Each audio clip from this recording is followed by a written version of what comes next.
Salut les amis, bienvenue sur ma chaîne, j'espère que vous allez bien. Aujourd'hui, nous allons parler d'un sujet très intéressant. Avant de commencer, j'espère que vous êtes abonnés, que vous avez activé la cloche de notification et que vous allez partager cette vidéo parce que ce serait très intéressant. Et j'ai une annonce énorme, ok? Ça va m'aider. Ok, donc dans cette vidéo, nous allons parler de l'immigration vers la France. En fait, je vais appeler cette nouvelle série la prochaine étape de ma vie. En fait, dans la prochaine étape de ma vie, dans les épisodes de la prochaine étape de ma vie, ce serait des vidéos sur l'immigration, voyage. Vous savez que j'aime les voyages, j'aime marcher, j'aime me balader, j'aime découvrir des nouveaux pays. Et du coup, dans cette série, j'ai décidé que bon, pour commencer, je vais faire une grande annonce et nous allons travailler sur ça pendant 6 mois, 1 an. Ça dépendra du temps que ça va nous prendre pour arriver à 1000 abonnés. Ok? D'accord. L'annonce, c'est quoi? C'est que dans chaque vidéo de la prochaine étape de ma vie, nous allons parler de comment immigrer vers un pays. Ça peut être la France, comme c'est le cas de cette vidéo. Ça peut être l'Allemagne, ça peut être le Portugal, ça peut être l'Australie, le Canada, tout ça. Mais ce qui est spécial, c'est quoi? C'est que si le jour que, parce qu'on sait qu'on va arriver à 1000 cas, on va arriver à 1 cas de subscribers. What's subscribers in French? D'abonnés. Yeah, mais gay. Aïe, non, le français, non. Vous voyez maintenant pourquoi est-ce que je dois faire cette chaîne en français, parce que je dois travailler sur mon français, en fait. Je dois travailler sur ça. Quand on va arriver sur 1000 abonnés, vous voyez, nous allons choisir par pays une personne sur laquelle, en fait, vous allez soumettre tout. Vous allez soumettre en bas de la vidéo, vous allez écrire « Je suis intéressé ». Le moment venu, donc, nous allons choisir une personne qui a été avec nous durant tout au long. Donc, pour le moment, nous sommes à 81 abonnés. De maintenant jusqu'à ce que nous arrivons à 1000 abonnés, nous allons continuer à checker, à regarder. Maintenant, quand nous allons atteindre 1000 abonnés, il y aura un d'entre vous sur lesquels nous allons sélectionner. Et maintenant, il va donc nous dire de quel pays il est intéressé. Et cette personne, nous allons travailler sur toutes les procédures qu'on va donner. Nous allons travailler sur son dossier du début jusqu'à la fin, jusqu'à ce qu'il atteigne son objectif. S'il est éligible, bien sûr. S'il n'est pas éligible, on va prendre quelqu'un de toutes les façons. On va chercher jusqu'à ce qu'on va faire une personne au moins. On va travailler sur son dossier du début.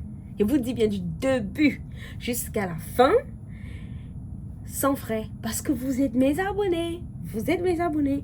En fait, tous les gens avec lesquels on voyage, les réseaux que j'ai pu accumuler tout au long de mes années et tout, que je continue toujours de rechercher aussi, d'apprendre, nous allons faire ça ici. Je dis bien, quand je dis gratuit, là, ça veut dire que comme maintenant, nous sommes à 80 abonnés là. Abonnez-vous.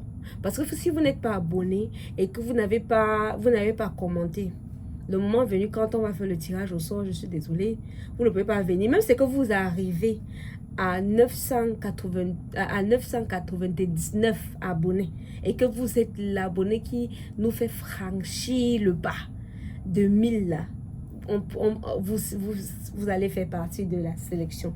Donc pour aujourd'hui, nous allons parler de l'immigration vers la France, les différentes méthodes et aussi comment y arriver. En fait, il y a 3 méthodes pour arriver en France. Il y a la visite, il y a le travail et il y a les études. Maintenant, on va commencer par les études. Les études, en fait, il y a le système qu'on appelle ça Campus France. En fait, c'est un peu comme en Angleterre, on appelle ça UCAS. Tu t'enregistres à Campus France, tu enregistres pour les universités où tu aimerais aller et puis tu suis la procédure en fait. La partie qui cloche souvent avec les étudiants, c'est qu'il y a souvent les cautions que vous deviez déposer et tout pour prouver que vous pouviez vous supporter. Mais il y a des compagnies comme Cedeli qui vous supportent du début jusqu'à la fin. Ils supportent aussi les gens qui veulent aller étudier en Allemagne et en Belgique. Mais les deux pays, en fait l'Allemagne, c'est un pays que c'est très ouvert, mais le problème avec l'Allemagne, c'est la langue. Mais la France est très accessible pour ceux. Bon, nous parlons français. Si tu écoutes déjà la vidéo, ça veut dire que tu es très avancé. Et si tu es titulaire d'un bac, alors félicitations. En France, il y en a deux types d'établissements. Il y a les universités publiques, il y a les universités privées. Les universités privées sont bien parce qu'ils sont beaucoup plus flexibles pour les admissions. C'est-à-dire que, en fait, ils peuvent t'admettre à tout moment, en fait. Mais ça dépend quand même. Mais le problème avec ces universités privées, c'est que c'est très cher et c'est beaucoup trop coûteux. Mais maintenant, il y a les universités publiques qui sont beaucoup plus abordables. Mais le souci, c'est que, bien évidemment, la procédure est un peu plus longue. Maintenant, il y en a deux types d'admission. Il y a deux méthodes pour être admis qui dépendent de là où vous vivez. Si vous êtes en Europe, c'est que vous allez passer par le système Parcoursup, mais ça va honnêtement dépendre de vous. Les admissions vont de janvier à avril, mais maintenant pour les non-européens, il y a la demande d'admission au préalable. Ce que je pense, c'est même la majorité. Maintenant, ce qu'il va vous falloir pour ça, il faut votre acte de naissance, il faut vos diplômes déjà BPC, bac, tout ça. Maintenant, il faut votre test de langue française. Ça peut être le TEF, ça peut être le DOL, ça va beaucoup plus dépendre. Et aussi, c'est que vous voulez aller étudier niveau master, il va falloir une licence, bien évidemment. Et donc, il va vous falloir une licence. Et si c'est le niveau doctorat, il va falloir un master et au-dessus de tous ces documents. Le coût des universités, c'est environ entre 2 900 € à 4 000 €, mais honnêtement, ça va dépendre. Et en fait, c'est comme ça que ça se passe. Tu t'enregistres et puis tu suis le processus. Ce qui me plaît avec la France, c'est que les écoles sont beaucoup plus moins chères comparées à l'Angleterre, le Canada, les États-Unis. Parce que, par exemple, une année scolaire en Angleterre, minimum par an, c'est dans les 13 000 livres. Donc, le plus moins cher, c'est 13 000, mais le average, c'est environ 14 000 livres. Pour les étudiants internationaux, bien sûr. 14 000 livres, c'est environ 10 millions. De francs CFA, et c'est environ 16 000 €. Alors qu'en France, ça te paye l'école, la nourriture, donc ça te paye tout. Avec 10 millions, 14 000 €, là, tu as même donc, tu as le doctorat dedans, tu as tout. Ben, ça dépend bien sûr. Si vous allez dans les écoles prestigieuses à Paris et tout ça, c'est un peu plus cher. Mais en général, l'école est beaucoup plus moins chère en France. Et si vous parlez français déjà, vous êtes déjà un pas avancé. Vous avez un bac, vous êtes déjà aussi avancé. Donc, c'est un peu ça avec la France, avec les études. Donc, vous pouvez aller faire niveau master, comme vous pouvez aussi aller faire votre licence là-bas. Donc, ça dépendra de votre niveau d'études. Comme j'ai dit, les amis, mais abonnez-vous, mettez déjà en commentaire que je suis intéressée et partagez la vidéo. Parce que le moment venu qu'on va arriver à 1000 Kalassi, c'est que c'est les études qui t'intéressent. Tu peux aussi dire, l'école dans laquelle tu veux aller et tout. On va faire tout le reste pour toi. Maintenant, la deuxième méthode, il y a les études. Il y a la visite. La visite, c'est bien beau, mais le problème avec la visite, c'est que tu ne peux pas travailler. D'office, tu ne peux pas travailler. En fait, quand tu pars en visite, tu pars pour travailler. Non, tu pars pour t'épanouir et tout ça là. Donc, il y a la visite.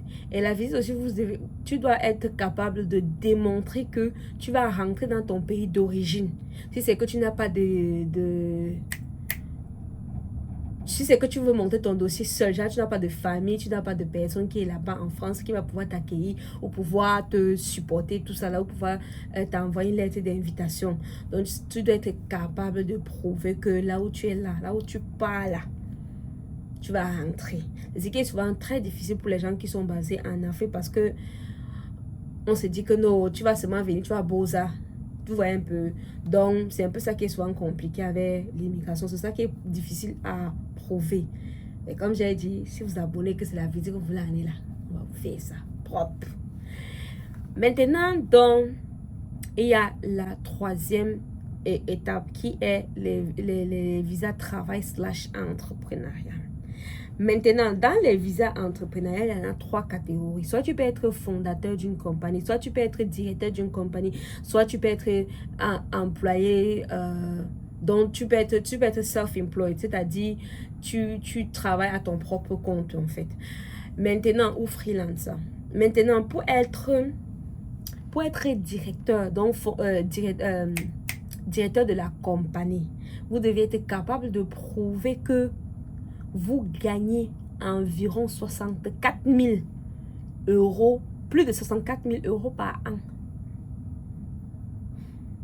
Ça, c'est compliqué. Tout ça, il y a encore les documents de votre compagnie, tout ça. Mais ce qui est bien quand même avec ce visa, c'est que ça vous donne 4 ans de résidence. Et après 5 ans, si je ne me trompe pas, vous avez la nationalité française. Donc, c'est bien, tu vous vois un peu. Maintenant, il y a maintenant le visa fondateur. Donc, si tu es fondateur d'une compagnie, tu as l'intention de fonder une compagnie. Maintenant, tu dois être capable de prouver que tu dois payer. Tu peux payer 30 000. Tu peux investir 30 000 euros dans une compagnie et aussi tu gagnes déjà plus de 22 000 euros l'année. À partir de ça, c'est basé sur les informations du 1er novembre 2024. Donc, je ne sais pas à quel moment est-ce que vous allez regarder cette vidéo. J'espère que ce serait toujours le cas. Mais je vais vous mettre tous les liens pour pouvoir faire vos propres recherches si vous avez besoin d'approfondir vos recherches et si la France vous parle. Donc, il y a ça.